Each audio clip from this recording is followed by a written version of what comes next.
ဘန်ချိုက်တဲ့ခါကျရင်ဒီအဆင့်ကိုရောက်လို့ရှိရင်ဆက်သွားလို့မတက်တဲ့မိတ်ဆွေတွေအားလုံးအတွက်ပြောပြပေးမယ်နော်သိချင်တဲ့ creator အသစ်တွေအတွက်ပေါ့နော်ပြောပြပေးမယ်အခုဒီအဆင့်ကိုရောက်လို့ရှိရင်အဆိုတော့မြန်မာနိုင်ငံမှာဆိုလည်းပဲဒီပုံစံမျိုးဖြစ်တဲ့မြန်မာ location ပေါ့နော်တကယ်လို့စင်ကာပူ location ဆိုလည်းဒီလိုမျိုးပဲဖြစ်တယ်တကယ်လို့မလေး location ဆိုလည်းဒီလိုပဲဖြစ်တယ်ပေါ့နော်အပေါ်ကကြတော့သူကဘန်အကောင့်ထည့်ခိုင်းတယ်အောက်မှာကြတော့ PayPal အကောင့်ထည့်ခိုင်းတယ်ပေါ့နော်ဒါဆိုရင်ကိုအောင်တို့ဘန်အကောင့်ထည့်မယ်ဆိုရင်အပေါ်ကဟာကိုနှိုက်ပေါ့နော်အပေါ်ကဟာနှိုက်ပြီးလို့ရှိရင်ကိုကစင်ကာပူမှာနေတယ်ဆိုရင်စင်ကာပူဘန်ရဲ့ဒီဆွေကောက်တွေထည့်တကယ်လို့မလေးမှာနေတယ်ဆိုတော့မလေးဘန်ရဲ့ဆွေကောက်တွေထည့်ပေါ့နော်တကယ်လို့ကိုအောင်တို့က location မှားနေတယ်မြန်မာ location ထည့်မိတယ်ဆိုရင်တော့မြန်မာဘန်ရဲ့ဆွေကောက်ကိုထည့်ပေါ့နော်ပြီးလို့ရှိရင်ကိုအောင်တို့ထည့်လို့အကောင်လုံးပြီးပြီးဆိုတော့စာတန်းအပြာကိုနှိုက်ပြီးလို့ရှိရင်ရှေ့ဆက်ရမယ့်ဟာလေးတွေသူပြလာမယ်အဲ့ဒါဆိုရင်တော့ကိုအောင်တို့တစ်စင်ရင်လောက်သွားပေါ့နော်ရှေ့ဆက်သွားလို့ရှိရင်တော့ကိုအောင်တို့လောက်ရတာတော့မခက်တော့ဘူးပေါ့နော် USA နိုင်ငံကလာဘာညာအဲ့လိုမျိုးသူကရွေးခိုင်းမယ်နောက်ပြီးတော့နိုင်ငံသားတွေဒီအခွန်ဆောင်တဲ့နိုင်ငံတွေသူရွေးခိုင်းမယ်အဲ့ဒီချိန်မှာကိုအောင်တို့နိုင်ငံသားဆိုရင်တော့မြန်မာထည့်ပေးပေါ့နော်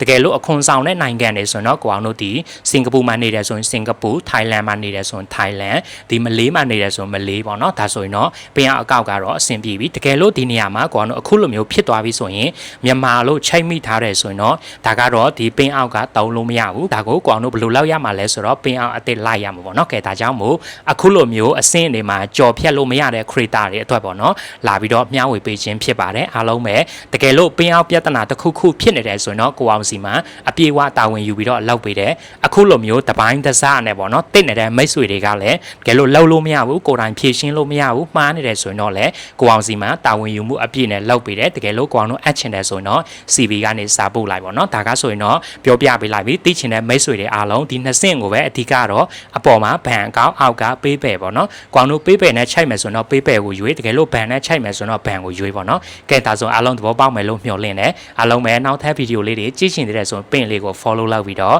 အားလုံးပဲနောက်ထပ်ကိုအောင်တို့သိချင်တဲ့မေးခွန်းတွေရှိတယ်ဆို comment အောက်မှာရေးခဲ့ပါအားလုံးပဲနောက်ဗီဒီယိုမှာထပ်ဆုံကြ